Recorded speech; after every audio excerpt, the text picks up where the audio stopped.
there's always something to do. I felt that I was very fortunate that a lot of people that I got to meet over the years, both in my journalism career and in my athletic career at the University of Montana, that I got to know a lot of different people in a lot of different segments of life. And so I started a consulting business. I do a lot of consulting both nationally, regionally, and locally for real estate developers as well as some banking groups.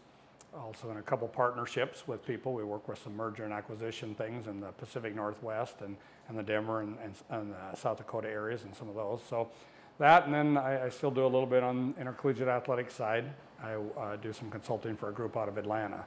And so I work with some of them on some of the studies that they're doing. So there's a lot of different things that you can do, and I have it at my pace, and I really enjoy it.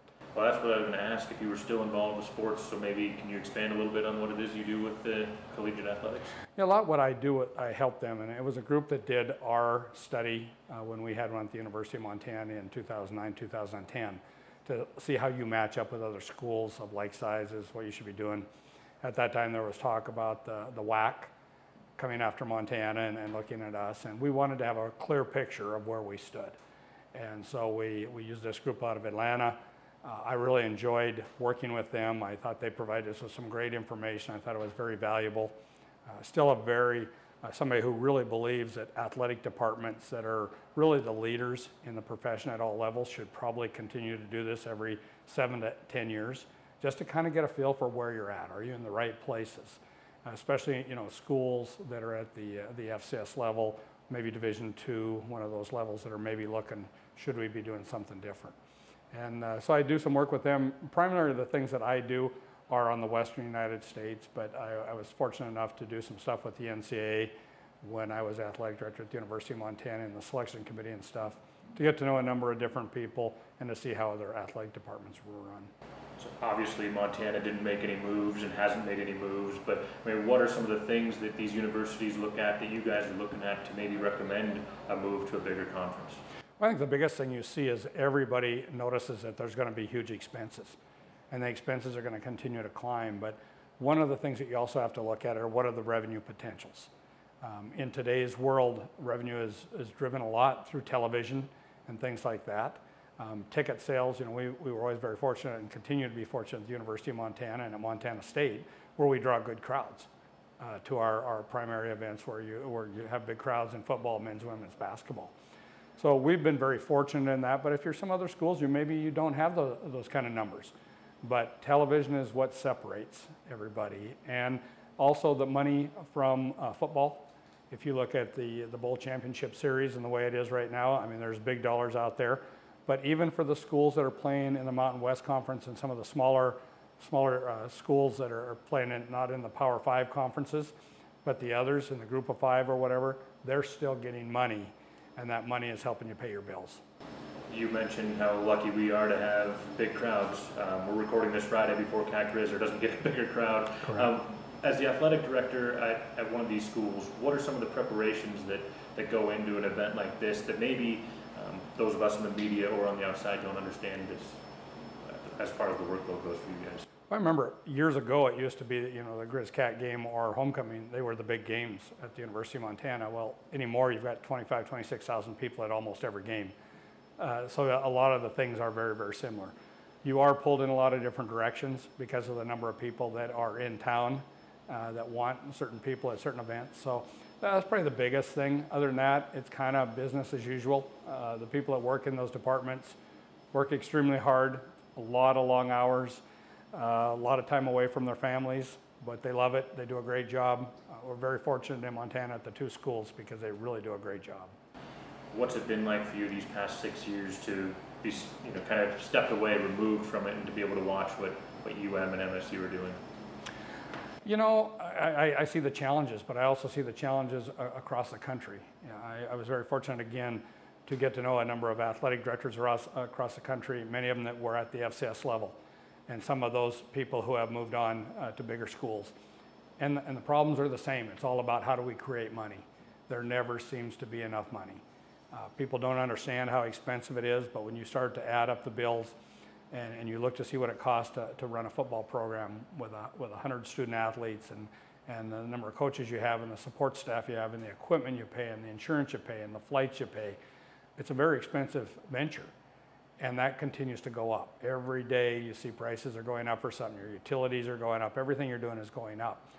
And so those challenges are hard. I think, and it gets harder and harder all the time. And then now you add in things like in football where we have to worry, probably, and rightfully so, more about concussion management, things like that, things that are out of your control that you really have to be on top of. There's just a lot. Every day there's one new challenge.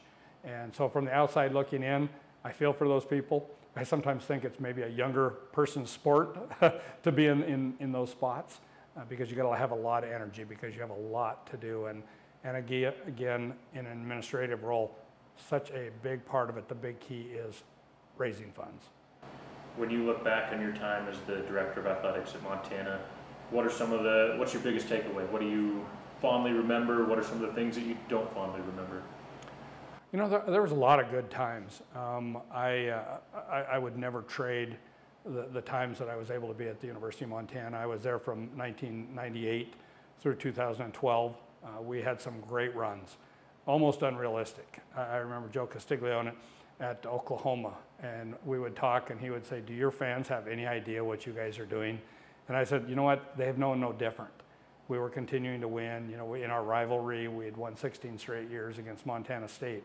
That doesn't happen in rivalries. We were going to the playoffs every year. Doesn't happen.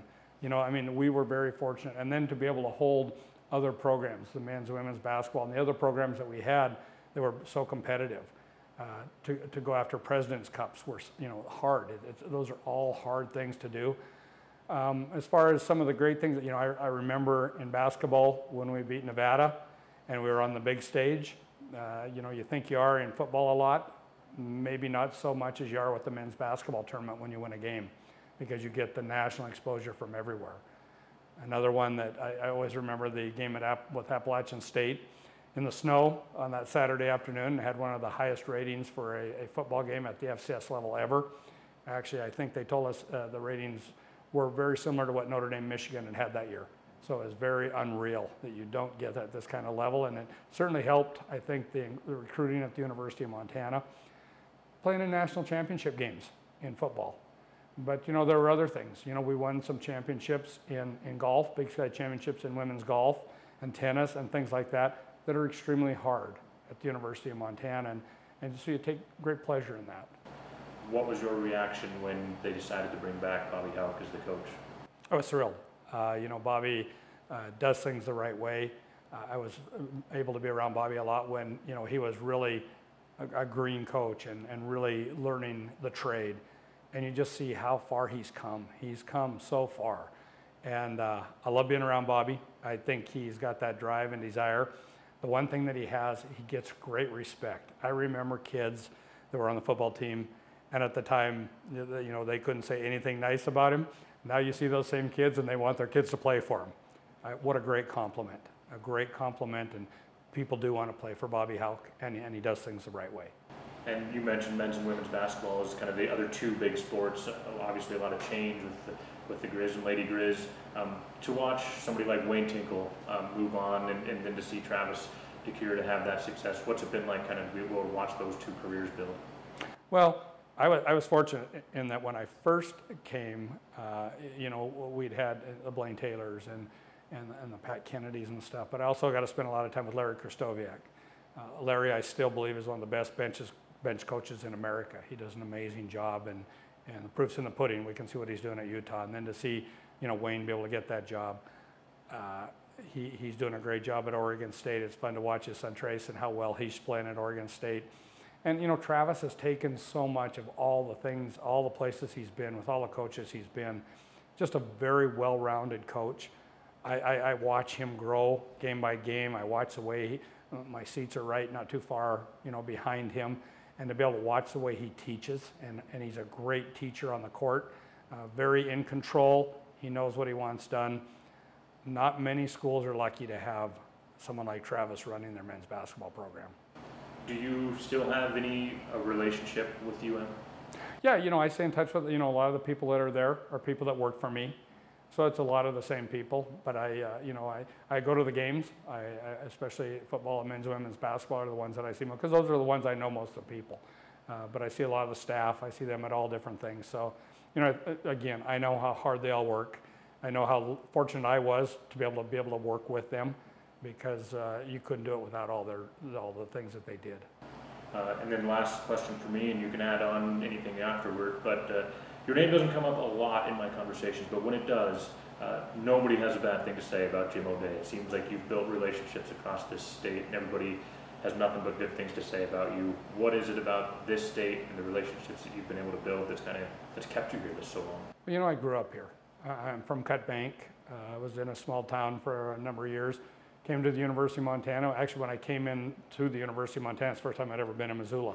I'd never been here before, so it was a little bit different than a lot of people, especially in today's world where everybody has spent time. Loved it here. Got to see much more of the state.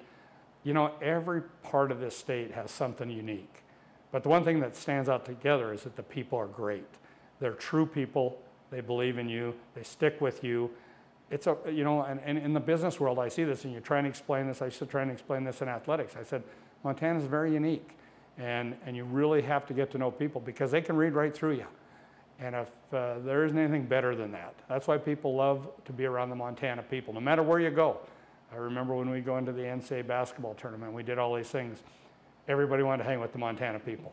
They have fun, they work hard, they play hard, but they are some of the most loyal people you'll ever be around. And I just consider myself very lucky to have been around them all my life.